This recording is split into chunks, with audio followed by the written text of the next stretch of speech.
ஓம் அரகர நம பார்வதிபதையே அரகர மகாதேவா. தென்னாடுடைய சிவனே போற்றி, எந்நாட்டவர்க்கும் இறைவா போற்றி. வெற்றிவேல் முருகனுக்கு அரோகரா, வீரவேல் முருகனுக்கு அரோகரா. மெய்யன்பர்கள் அனைவரையும் வணங்கி மகிழ்கின்றோம். நாம் தொடர்ந்து பார்த்து கொண்டிருந்த கந்தபுராணத்தினுடைய தொடர் விளக்க உரையிலே இதற்கு முன்பதாக நாம் கந்தபுராணத்தினுடைய மகேந்திர காண்டத்தின் 14வது பகுதியாக இருக்கிற காவலர் வதைப்படலத்தை பார்த்திருக்கிறோம். அதனைத் தொடர்ந்து பல்வேறு சூழ்நிலைகளிலே அடுத்த படலம் தொடர்வதற்கான இடைவெளி மிகுந்திருந்த காரணத்தினாலே மீண்டும் இன்றைக்கு கார்த்திகை நன்னாளிலே முருகப்பெருமான் திருவருளை மனதிலே கொண்டு அந்த கந்தபுராணத்தினுடைய தொடரை இப்பொழுது இங்கே உங்கள் முன்பாக வைப்பதற்கு முற்படுகின்றோம். இதற்கு முன்பதாக நாம் பார்த்து வந்திருக்கிற கந்தபுராணத்தினுடைய மகேந்திர காண்டம் காவலர் வதைப்படலத்திலே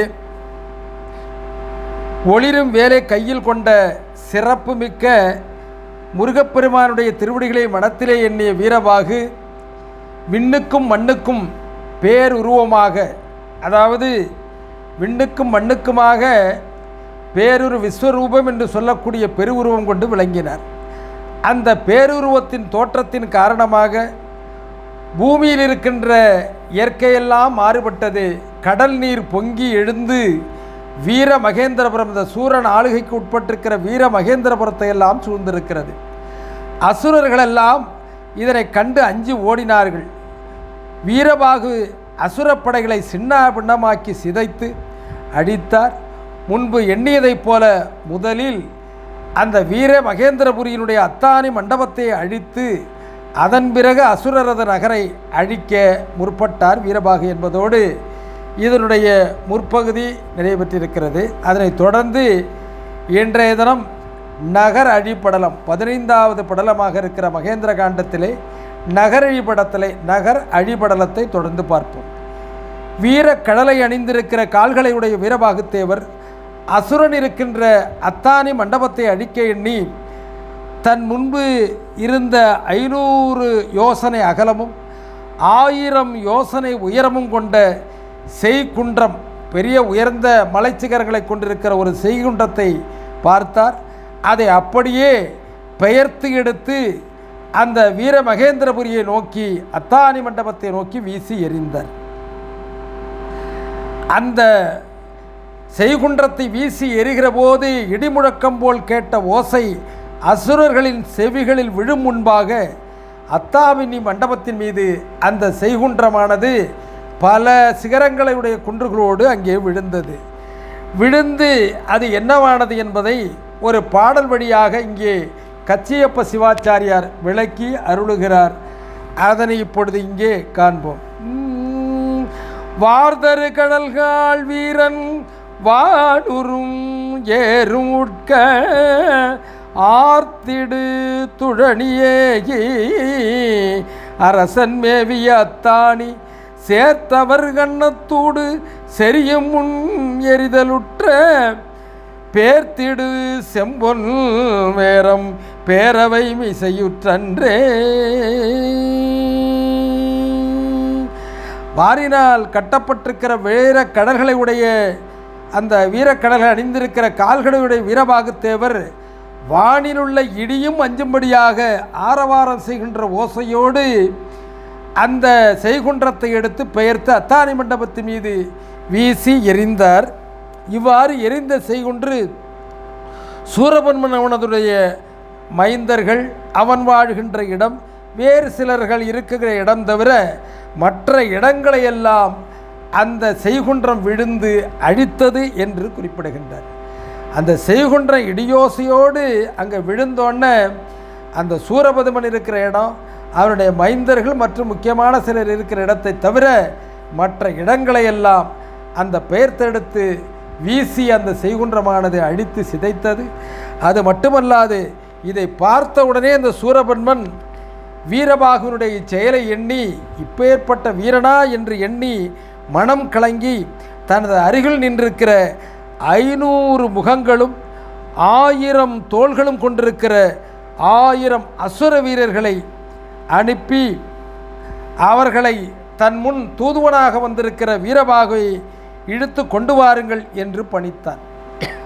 ஆனால் அவ்வீரர்கள் அவரை நெருங்கும் முன்பாக சூரனது மாளிகைகள், அந்த சூரபன்மனது மாளிகைகள், உயர்ந்த மதில்கள் முதலெல்லாம் அங்கே வீரபாகுத்தேவர் தன் காலிலாதை உதைத்து, அது மட்டுமல்லாது உயர்ந்த மதில்களையெல்லாம் சாய்த்து அங்கு இருக்கக்கூடிய தூண்களையெல்லாம் பிடுங்கி அந்த நகரின் மீது வீசி எறிந்தார்.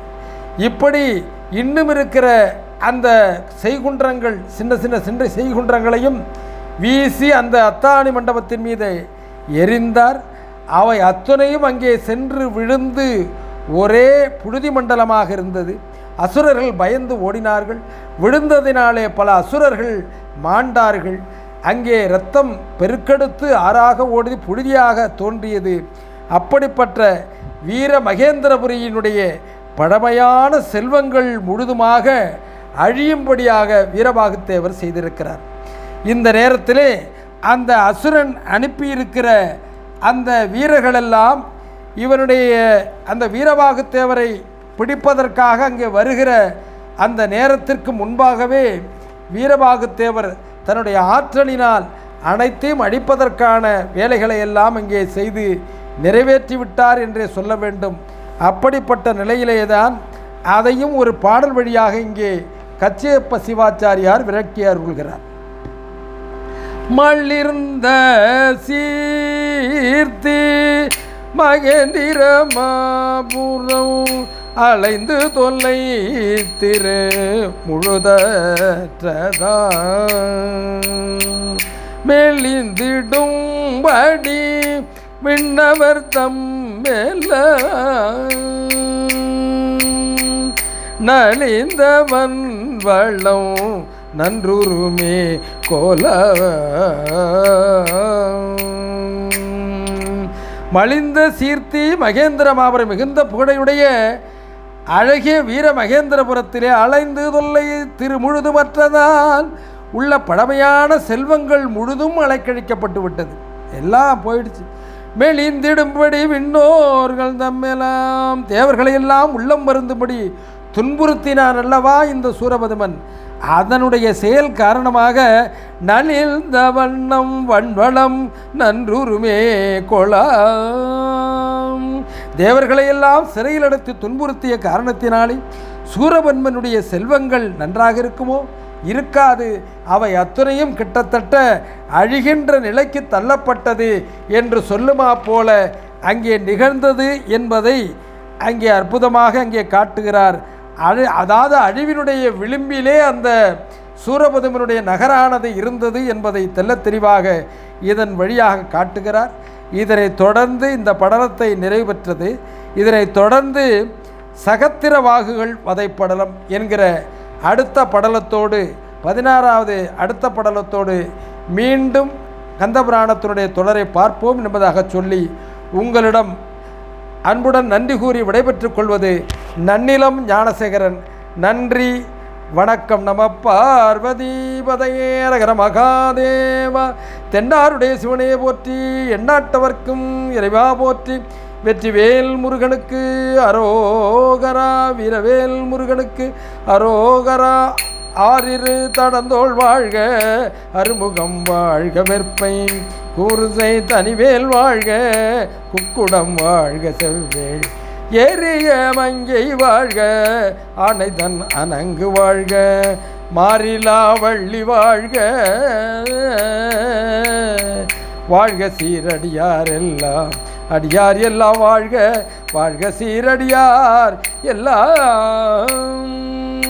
நம பார்வதிபதையே அரகர மகாதேவா.